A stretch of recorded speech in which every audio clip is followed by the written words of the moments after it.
Look, man, when Anthony Smith fought Dominic Reyes a while back, it was depressing. And to be honest, I believe that was it. That was the moment where you can just tell that this dude wasn't in it anymore. Not just the fight, but mentally and emotionally, he was somewhere else entirely. Because it started before even the fight even happened. His longtime coach and friend, Scott Morton, passed away from a heart attack, and that hit him hard. Fighters always talk about pushing through adversity, but this felt different. Smith straight up admitted that when he got to the arena, he knew he wasn't in the right headspace. And man, you can see it. His walkout, his body language, everything just felt heavy. Then the fight itself, it wasn't just that he was losing, it was how he was losing. At one point, he was literally dropping his hand and told Reyes to hit him. Like, not as a taunt, not as some crazy strategy, he wanted to get hit. Reyes even said afterwards that Smith told him, "I just needed to feel something." That's not normal. That's not a guy that's locked into a fight. That's someone dealing with something way deeper, and it was uncomfortable to watch. And then after the fight, you can tell it hit him. He said something like, "I was in there," and I was like, "God damn, you're not that good." That's brutally honest right there. That's not a guy hyping himself up for a comeback. That's a guy realizing mid-fight that maybe this is the end.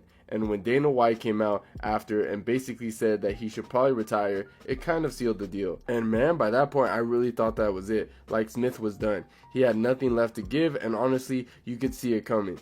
It wasn't just that he lost to Reyes, it was how he lost. He wasn't just getting beaten physically, he looked like a guy who was mentally checked out. And when you start seeing that in a fighter, it's usually a wrap. I mean, look at his last stretch of fights. He was 2-3 in his last 5 fights, and besides the Reyes fight, he gave up against Roman Dolidze. And I'm not saying that lightly. The fight was weird, man. Like, Dolidze wasn't doing anything that should have made Smith just quit. He wasn't getting drowned in volume. He wasn't getting completely dominated. Smith just kind of folded. And when a guy who's been in war suddenly starts breaking like that, that's a red flag. And you gotta remember, this is the same Anthony Smith who once sat on the floor and let Glover Teixeira punch him for multiple rounds while telling his corner that his teeth were falling out. The dude was always known for being tough as nails, but now he's just not that guy anymore. And that's fine. It happens to everyone, but watching it in real time is rough. So after that Reyes fight, I thought that was it. I thought he hanged him up. I thought he was done. But then boom, he gets booked against Zhang,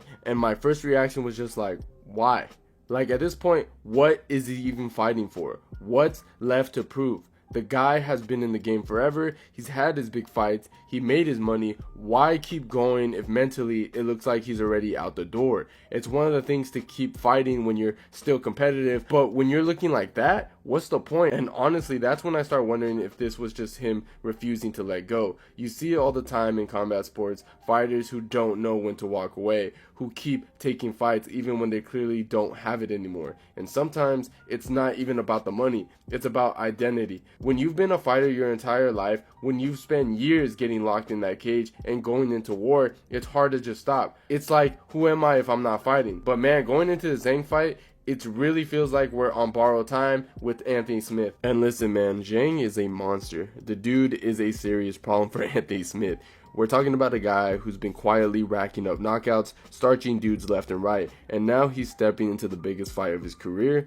And here's the thing, Zhang is hungry. He's not just here to play, with the gatekeeper or get a veteran rub from Smith. He's here to end him. First off, let's talk about the power. Zhang has that one-shot lights-out kind of power, and he throws with bad intentions every single time. You look at the tape, and he doesn't just clip guys, he folds them. We've seen Smith get hurt before, and he's been in some absolute wars, but at 35, with all the mileage, can he take a clean shot from a guy like Zhang? Because Zhang's not throwing pity-pat punches, he's coming in with heat.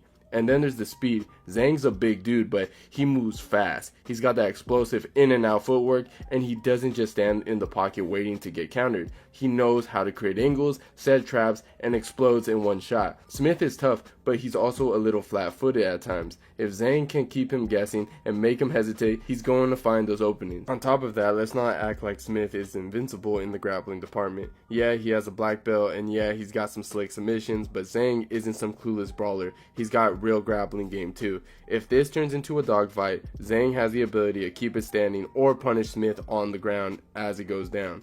And the way that Zhang fights, he's not just trying to win rounds. He's trying to hurt you, trying to break you. And the mentality, that might be the scariest part. Smith talks about this being his last fight, his retirement. You know what that tells me? He's already halfway out the door. And Zhang, this is his moment. He's coming in with something to prove, and when you've got a young, hungry killer going up against a guy who might already have one foot in the next phase of his life, that's dangerous. Zhang isn't just fighting for a paycheck. He's fighting to make a statement, to put his name on the map by taking out a legend. So people might not know who Zhang is yet, but they're about to, because on April 26th, he's not just looking to win, he's looking to send Anthony Smith into a retirement on a stretcher.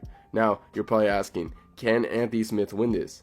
Oh man, if Anthony Smith is going to win this, he's got to make it ugly. He can't go in there and play Zhang's game. If he stands at range and tries to have clean technical kickboxing match, he's going to get cooked. Zhang is younger, he's faster, he's got some serious knockout power, and you don't want to be trading bombs with a guy like that. If Smith goes in there thinking he can just take those shots and keep walking forward, he's waking up staring at the lights, okay? So what does he have to do? He has to drag this fight into deep ends. Smith is a veteran. He's been in wars. He's been in 5-round fights with killers. He felt pressure. He's been in bad spots. He's been hurt, and he's been able to still come back. Zhang, we don't know how he handles adversity yet. Yeah, he looks like a monster when he's knocking out these guys stiff in the first round, but what happens when he can't get that early finish? What happens when he starts breathing heavy and suddenly Smith is still in his face, making him work, making him think, and making him doubt himself? That's where Smith can take over potentially. And let's talk about the grappling aspect. People forget how dangerous Smith is on the mat.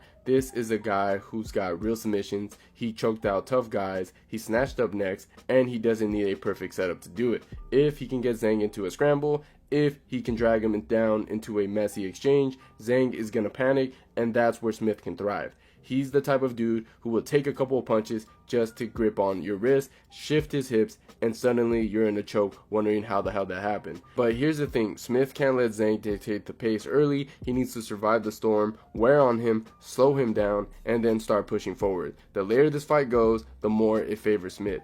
If he can take Zhang into round 2 or 3, get him thinking, get him questioning himself, that's when Smith can bounce back. That's when he can potentially find a late submission. That's when he can get a late TKO. That's when he can potentially break him. But here's the thing, it all depends on where Smith is mentally. This is a retirement fight. This can either be a weapon or a weakness. If he comes into that, I have nothing to lose, I'm going to war mentality, then this can be a rough night for Zhang. Because if Smith can withstand the early storm, and let's be real, he's done it before, then we're going to see something Zhang's never had to deal with before. But if you want my honest opinion, I think Anthony Smith is toast. I don't believe he has it in him anymore. Look, I respect the hell out of the guy. He had a long career. He's been through absolute wars. But at some point, that durability, that grit, that ability just to push through, it fades. There comes a time when your body doesn't respond the same way, when you can't take the same damage and bounce back, when that toughness just isn't enough anymore. And that's where I think Smith is at. He had too many of those fights where he can't rely on his toughness to survive anymore. You can only go to the well so many times before it dries up. And yeah, he's been durable, but he's also been stopping less people, getting hurt more often, slowing down in ways to make you question if he still really got another dogfight left in him. This isn't the Smith from 5 years ago. He's older, he's taken more damage, and mentally, I don't know if he's still that same guy anymore. Zhang is coming in with bad intentions, he's hungry, he's violent, and he's got nothing to lose, and everything to gain. Meanwhile, Smith's got that 1 foot out the door. You really think that this guy is going to survive a 26-year-old killer swinging hammers at his head for 5 minutes straight? I don't see it. If Zhang lands clean in the first round, the fight is over. And yeah, I know there's an argument, but if Smith survives, he can drag Zhang into the deep water. If he makes it ugly, yeah, sure, that's the blueprint on paper, but the reality is, Smith doesn't look like the guy who can still do that. He looks like a guy who's ready to walk away, and you can't be half in and half out when you're fighting someone like Zhang. If you're not fully locked in, you're getting put to sleep.